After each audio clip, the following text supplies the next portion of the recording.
하나님의 평화가 여러분과 함께하기를 주의 이름으로 축복합니다.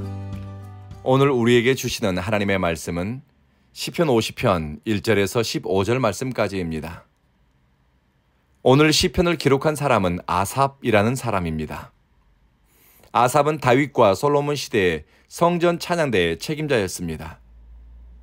찬양대의 역할은 단순히 노래 잘 부르고 악기를 잘 연주하는 것이 아니라 하나님을 참되게 예배하고 바르게 주님께 영광 돌리는 것이었습니다. 아삽은 시편 50편에서 어떻게 하나님께 예배드릴 것인가, 어떤 마음으로 하나님께 향할 것인가에 대해서 교훈합니다. 사실 예배는 우리 그리스도인에게 매우 익숙한 행위입니다. 신앙생활의 처음 시작도 예배이고 신앙은 예배를 통해서 강화됩니다. 특히 한국 교회는 주일 예배, 찬양 예배, 수요 예배, 금요 예배, 새벽 예배, 서구 학자들은 예배 중독이라고 부를 만큼 수많은 예배를 우리는 드리고 있습니다. 그런데 우리의 예배가 하나님이 받으실 만한 신령과 진정으로 드리는 예배일까? 내 예배 행위는 하나님이 기뻐하실 만한 예배일까? 성찰하고 돌아보는 것도 신앙의 유익이 있습니다. 예배가 본래의 목적과 방향에서 벗어나게 되면 사람들의 삶과 중심이 하나님이 기뻐하는 길에서 분리되게 됩니다. 예배가 단순히 어떤 의식과 종교 퍼포먼스로 전락한다면 사람들은 하나님의 임재로 기뻐하는 것이 아니라 종교 행위를 했다는 것으로 스스로 자위할 수 있습니다. 지난주 카톨릭 신문에서 특집으로 왜 젊은이들은 성당을 떠나는가 하는 기사를 실었습니다. 첫 번째 이유는 성당에 가도 성직자들에게 하나님의 이야기를, 하나님의 말씀을 들을 수가 없다고 합니다. 착하게 살고 봉사활동을 하고 사회활동을 적극적으로 해라. 이것이 가르침이라는 것입니다. 아삽은 다윗이 통일 왕국을 세우고 하나님의 법궤를 예루살렘으로 가져오는 모든 과정에서 무엇이 중요한가를 고민했습니다. 개인으로 하나님의 백성이 삶의 중심을 하나님께로 향하는 것, 국가로서, 권력자로서, 통치자로서 이스라엘의 다윗 왕과 모든 권력자들이 하나님 앞에 마음을 겸비하여 사명에 헌신하고 하나님의 뜻에 순종하는 것입니다. 당시 사회 분위기는 뭔가 되어가는 그런 분위기였습니다. 예루살렘 천도가 이루어졌지요.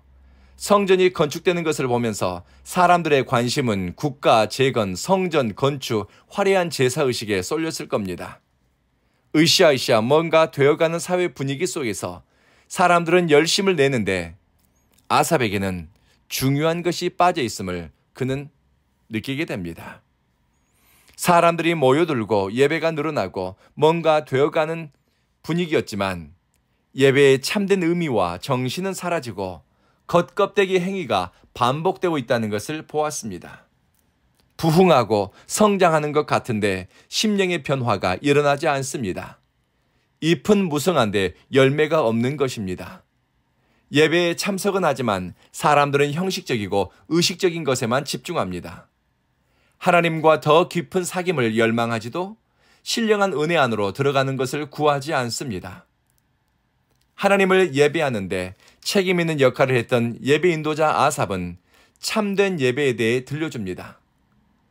하나님을 위해 굉장한 일을 해서 하나님이 기뻐하는 것이 아니라 너희가 어떤 존재로 하나님 앞에 나오는가, 어떤 삶을 하나님 앞에서 살아내는가, 그것이 예배의 중요한 원리임을 강조합니다.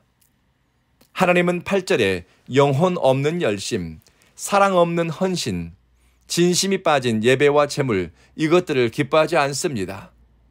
무언가 하나님께 드렸지만 하나님은 가치 있게 받지 않으십니다. 제물 때문에 그들을 책망하는 것이 아닙니다. 나는 너희가 바친 제물을 두고 너희를 탓하지 않는다. 너희는 한 번도 거르지 않고 나에게 늘 번제를 드렸다라고 성경은 기록합니다. 하나님께 제물을 드리는데 가장 좋은 것으로 드렸고 제물을 선택하는데도 소홀함이 없었습니다. 그리고 거르지 않고 번제를 드린 열심도 있습니다. 헌신이 특심입니다. 그런데 문제는 눈에 드러나는 종교 행위, 하나님께 무엇을 했다, 무엇을 바쳤다, 이런 것에만 마음을 두는 데 있습니다. 정작 중요한 것에 뜻을 주지 않았습니다. 일상에서 하나님과 동행하는 삶, 하나님의 거룩함을 삶에 담아내는 것을 고민하지 않았습니다. 하나님을 진정으로 예배하는 자가 거짓됨 없이, 왜곡됨 없이, 비뚤어짐 없이 세상에서 살아가는 것이 온전한 제물로 내 삶을 하나님께 드리는 것이요, 예배자로 나아가는 과정입니다. 하나님은 이스라엘의 제사가 온전해지기를 원하셨습니다. 예배가 온전하다면 우리의 삶도 균형을 잡고 하나님과 동행하는 능력을 일상에서 경험하게 됩니다. 우리의 예배가 바르게 하나님을 향하고 있다면 우리 안에는 날마다 새로운 피조물로 지어져가는 흔적이 있고, 우리 삶에는 하나님의 거룩하심을, 성결하심을, 참되심을 드러내는 신호가 드러나게 됩니다. 14절, 참 제사, 참 예배의 조건 중에 하나는 감사입니다. 히브리어로 감사는 토다라는 단어입니다. 이것은 손을 펼침, 경배, 감사, 찬송이라는 의미가 있습니다. 하나님은 하나님 앞에 나오는 그의 백성들이 무언가 근사한 것을 가져오기를 바라는 것이 아니라 사람들 마음 저 깊은 곳에서부터 나오는 찬송, 진심이 담긴 감사, 그리고 하나님을 향해 손을 들고 올려드리는 찬송과 기쁨의 노래를 주님은 기대하십니다. 그것이 예배입니다. 기도하겠습니다.